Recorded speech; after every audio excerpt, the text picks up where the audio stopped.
Dans ce grenier, c'est poussiéreux, il fait froid. Et pourtant, je m'y sens bien. Et en plus, j'ai jamais l'impression d'être toute seule. Est-ce que ce grenier est habité? J'en sais rien. On m'a raconté une histoire du temps de mes ancêtres. Que cette histoire soit belle et qu'elle se déroule doucement. Charles et Ida étaient juste mariés. Charles était ouvrier dans une ferme et dans la même ferme, Ida était domestique. C'est comme ça qu'ils se sont rencontrés. Et en cadeau de noces, le riche fermier leur a offert une fermette entourée d'un champ en friche. Alors les mauvaises langues disaient « Ah, ce paysan, il a voulu se débarrasser de cette ferme entourée de taupinières. » Mais ce n'est pas des taupinières, c'est des tertres. C'est quoi des tertres? Des tertres, mais c'est des tombeaux de chevaliers. Des chevaliers. Ça fait belle lurette qu'il n'y a plus de chevaliers. Ils ont été réduits en poussière. Maintenant, il y a des trous. Et dans ces trous, il y a des lutins qui habitent. Des lutins? Ouais, même que c'est des lutins casse-pieds. Étant déjà embêtés. Non, mais je sais qu'ils sont casse-pieds.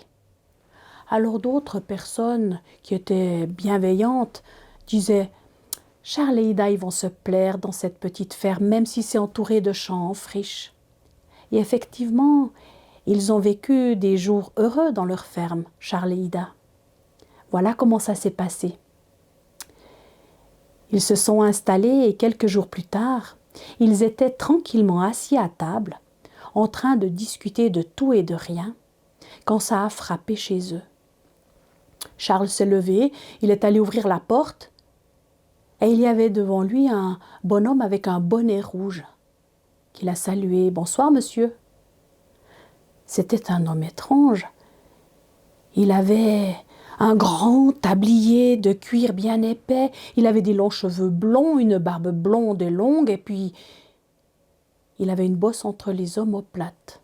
Mais le plus étrange, c'est que le sommet de son bonnet rouge n'arrivait même pas à la hauteur des genoux de Charles. Charles lui a dit « Bonsoir, monsieur ». Il l'a laissé entrer.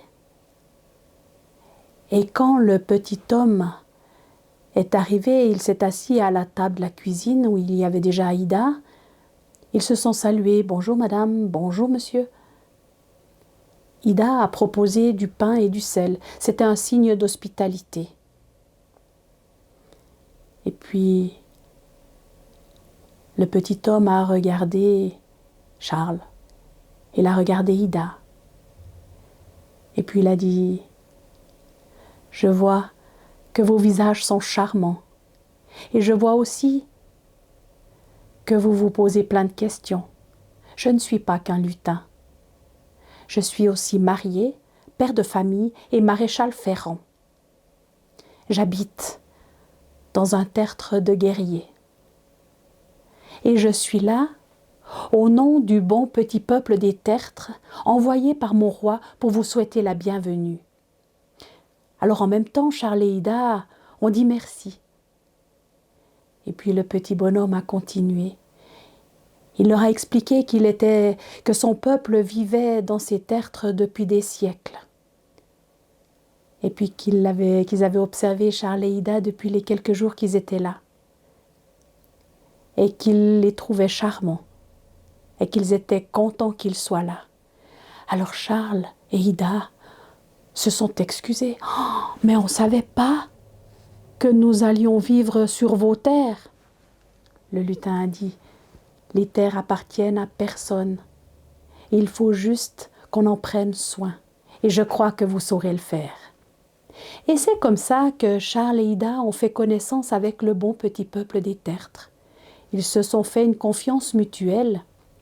Ils ont appris à se connaître et même que Charles et Ida ont lié quelques amitiés, par exemple avec la famille du maréchal Ferrand. Alors bien sûr, c'est comme avec tous les voisins, hein. Il y en a avec qui on s'entend mieux qu'avec d'autres. Et puis par exemple, si un lutin avait perdu sa fourche ou sa pelle, Ida lui donnait une fourchette ou une cuillère et ça faisait bien l'affaire. Ou si une dame lutin avait cassé son verre, Elle lui donnait un dé à coudre qui faisait bien l'affaire.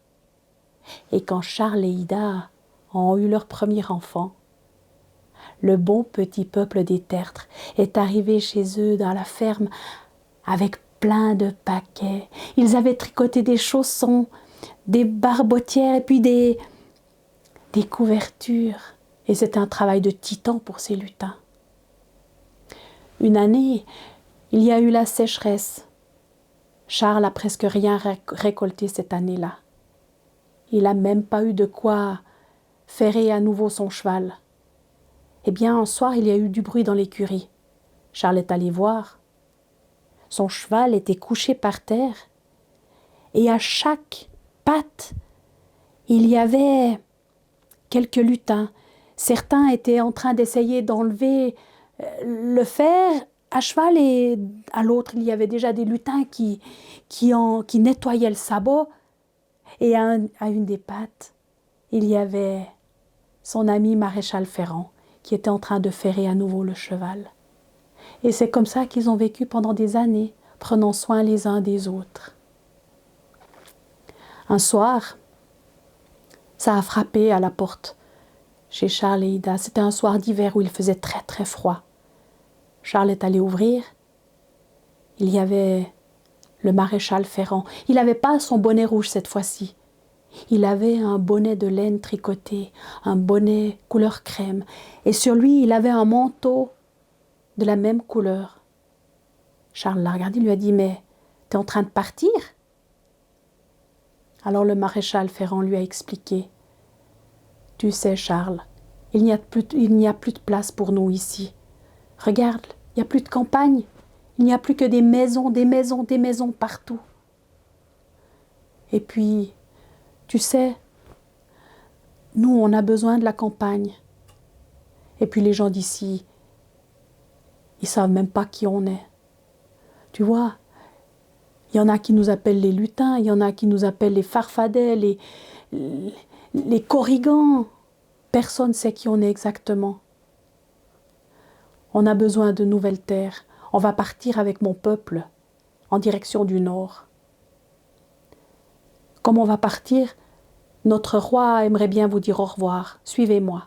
Alors Charles et Ida ont suivi le maréchal Ferrand. Dans le tertre, il y avait le roi.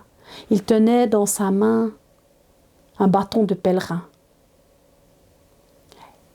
Il leur a dit au revoir, il les a remerciés pour cette bonne collaboration. Et puis, une dame lutin est passée devant Ida. Elle lui a glissé dans la poche un gravier. Et il lui a dit, c'est pour que tu ne nous oublies pas. Elle a été suivie par une autre dame lutin qui lui a aussi mis un gravier, puis encore une autre, et elles ont toutes passé devant Ida.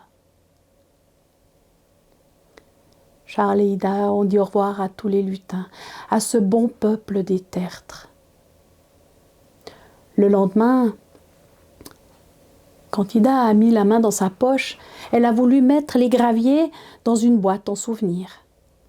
Mais en les regardant à la lumière du jour, elle a vu que ces graviers avaient des couleurs féeriques.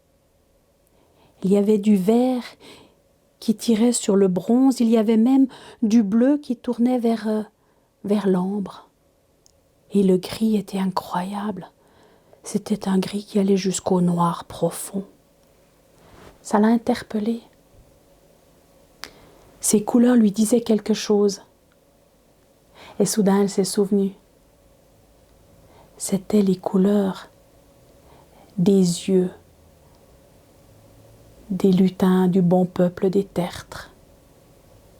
Alors elle a souri. Maintenant, elle savait que les lutins allaient continuer à préserver leur bonheur. Voilà l'histoire telle que l'on me l'a racontée. Elle n'est que vérité. Qu'en penses-tu ?